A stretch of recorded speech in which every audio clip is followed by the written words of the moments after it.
Ladies and gentlemen, welcome back to the channel. Now, I've been enjoying doing these little investigative pieces on champions, and I think you guys enjoy them too. If you haven't already, go check out my video on why Quake should be a 6-star champion and why the Serpent is balanced, at least in Kabam's eyes. I think they're both great videos, so definitely go have a look at those if you have a moment.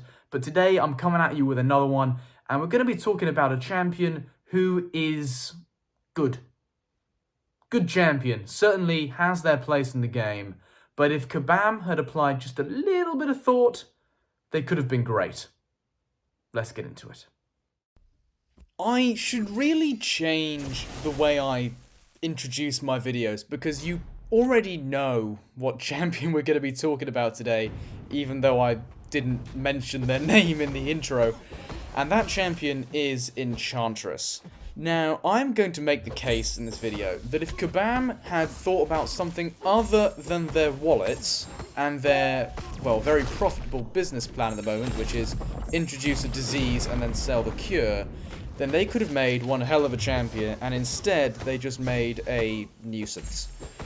If you haven't fought an Enchantress yet, then A, you're a lucky man, and B, here's how she works. So Enchantress's kit revolves around her spells, and she gains spells whenever she throws an SP1, and on fight start she gains a few spells when she's defending. And you have to deal with these spells before you can actually deal any damage. They all provide some damage resistance, and if she throws another SP1 while she still has spells active, she will reflect some of the damage she's taken since the last special attack to you. You can see how this very quickly makes her quite an irritating defender. So you have to deal with these spells before she throws another special attack, or you just have to kill her before she gets another batch of spells. Those are the two strategies of fighting Enchantress. Either you nuke her before she ramps up again, or you respect her and you take it slowly.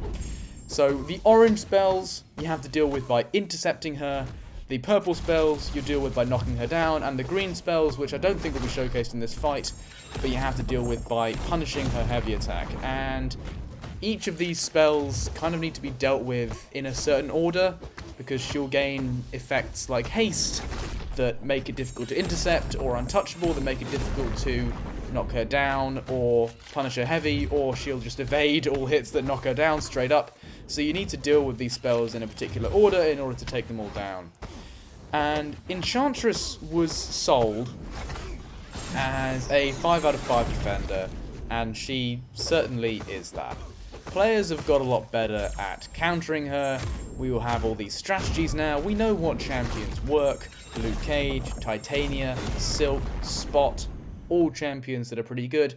And if you get good RNG with the AI, then any champion can do it. I've done very good takedowns with Venom, with Null, even with class disadvantage. She is definitely possible to take down nowadays. But if you get bad AI and she just doesn't play into you, she pounds your block without throwing a heavy. If you get really bad luck and RNG with the Untouchable, if you just get screwed over with her just not throwing specials and just backing you into a corner, and then finally she throws it and now she has all these spells to deal with. Anyway, you get the picture. There are a lot of things that can go wrong, and if you get unlucky, you can end up with a really, really bad score in Battlegrounds. And she is certainly a nuisance across the Alliance War map.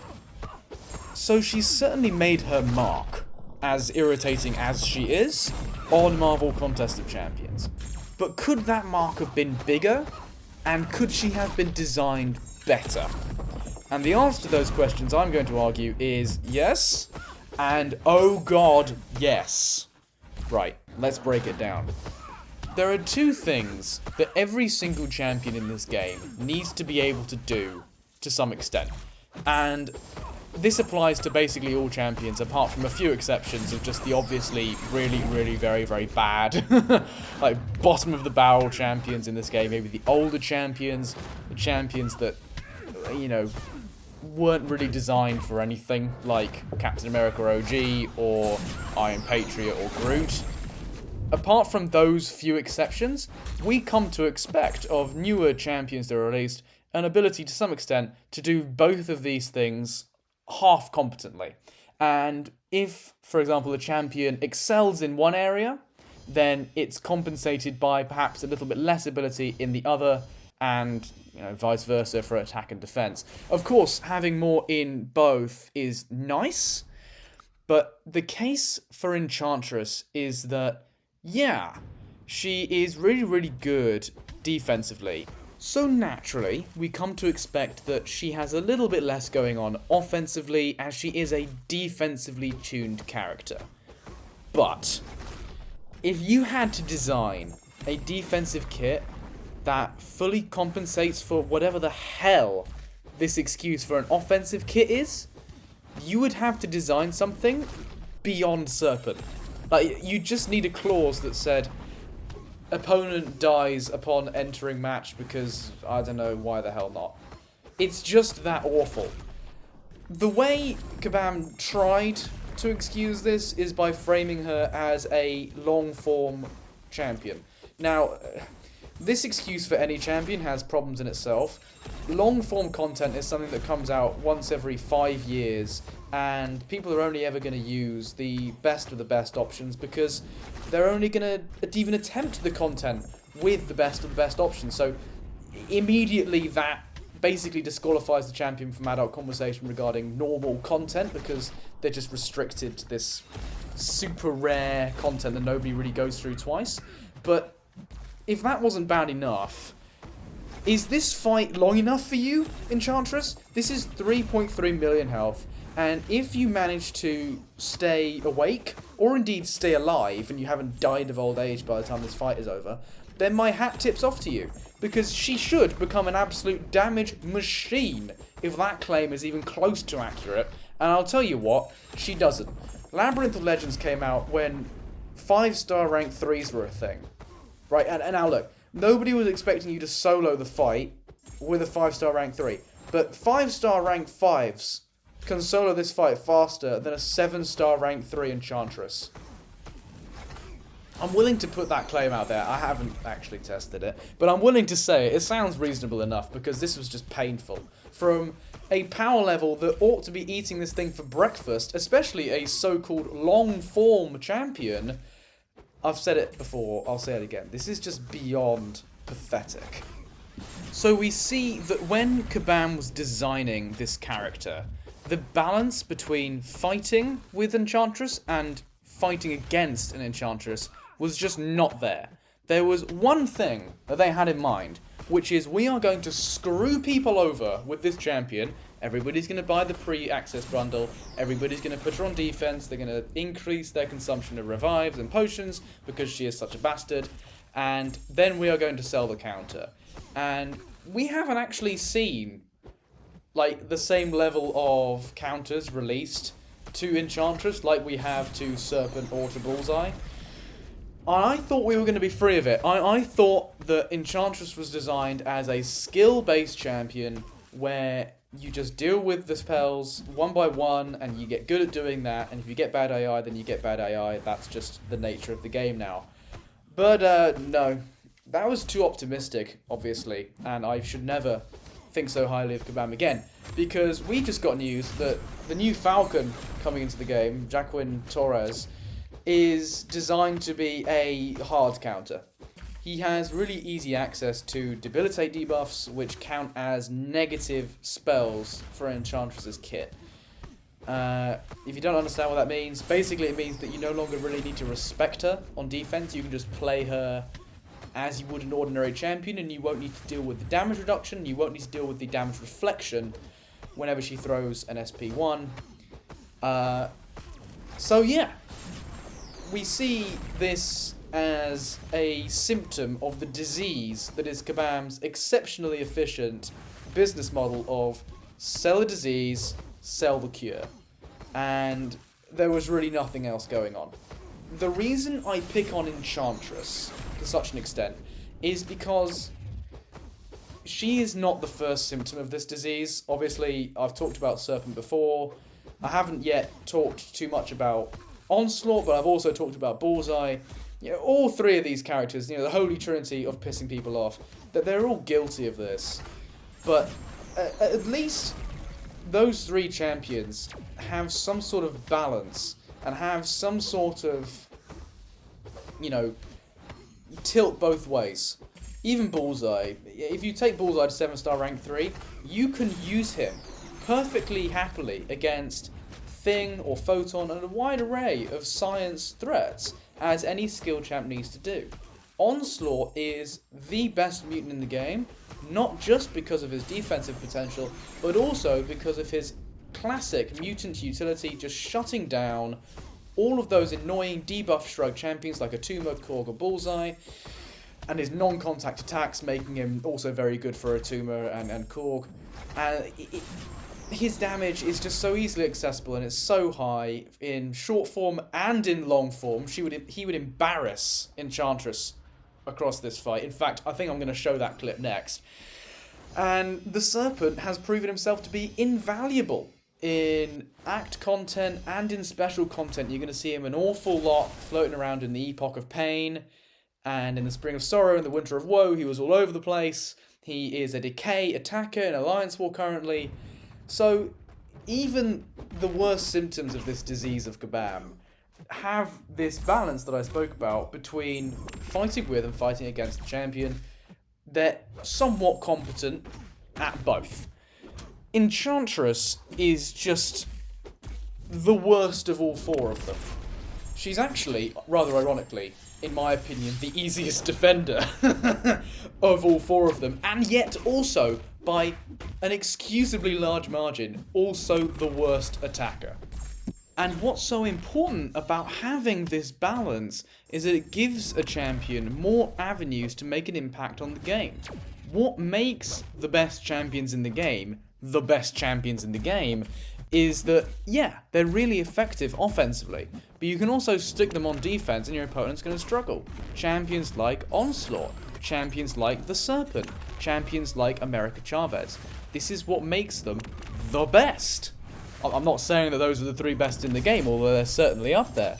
And with a champion like Enchantress, yeah, okay, you've made a defensive champion, but A, she's nowhere near as powerful as the best defenders in the game, Bullseye, Onslaught, Serpent, and I'm not advocating for the existence of those champions. I'm not saying that that's a good thing, I'm just stating the facts. B, you are also about to sell counters that just neutralise her completely, like Jacqueline Torres, and like, I'm sure, many science characters that come into the game in 2025, but you've also made her beyond weedy on attack.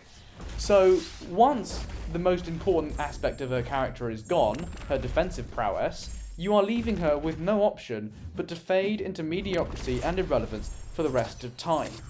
Let's take Korg as a case study, right? Counters exist, but this man still has relevance. He has synergies with Mojo that make him essentially into a damage-dealing god of the skill class, and he also has a fair amount of utility with plenty of immunities to bleed and shock, access to unblockable and unstoppable, access to damage reduction, and some nice purification. The man is useful to have around. At a 7-star rank 3 level, honestly, I wouldn't mind questing with Korg. In fact, I have quested with my 6-star rank 4 Korg in the past to some decent effect. That is just not something that you can have with Enchantress.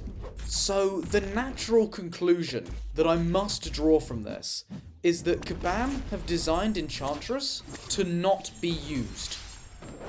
Yeah, that's an insane statement. The fact that I can even conceive of such a statement should not be possible, but Kabam have designed a champion that is not meant to be used.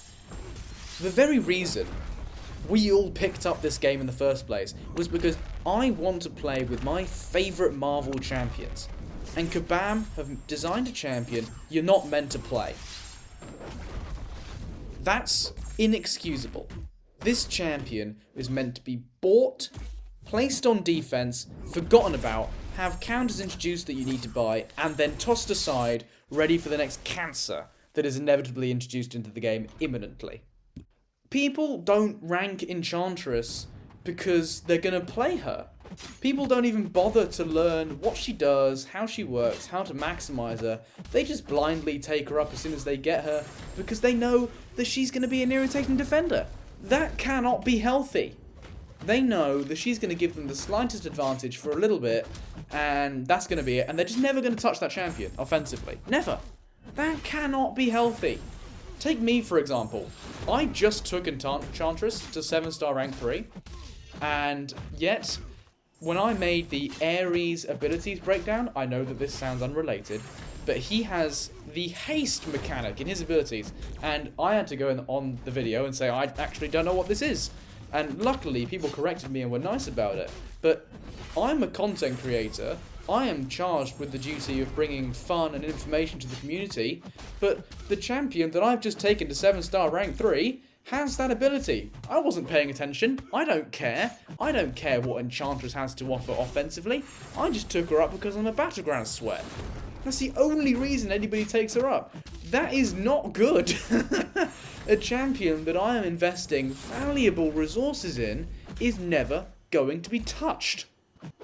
So, the footage you're seeing, I know it's not Enchantress, but it's examples of what defensively tuned champions can have to offer, and how this can really enrich their impact on the game. Now, I'm aware that Onslaught and Serpent aren't exactly fair comparisons. They are obviously two of the best characters in the game, and maybe Enchantress was not designed for that level of power or scope, but look at what we could have had. We could have had a Mystic champion that was fun and useful, instead of, oh, well, I'm just going to take her up to 7-star rank 3 because I know she's useful, and I'm not going to put any time or effort into learning how to play her, how to maximize her, working out how she actually works, because the only reason she exists is so I can place her on defense, make people's lives worse for just the tiniest amount of time, and then move on to the next cancer on defense.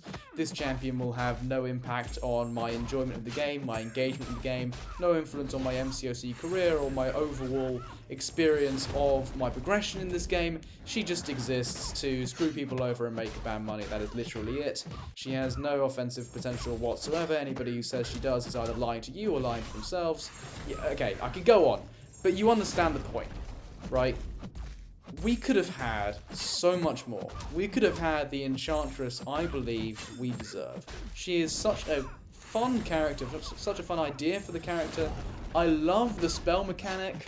I think there's so much potential there. And when I saw her rebalance notes, I was genuinely upset. She's a champion, she's a rare case of a champion where she was in genuine need of an actual rebalance.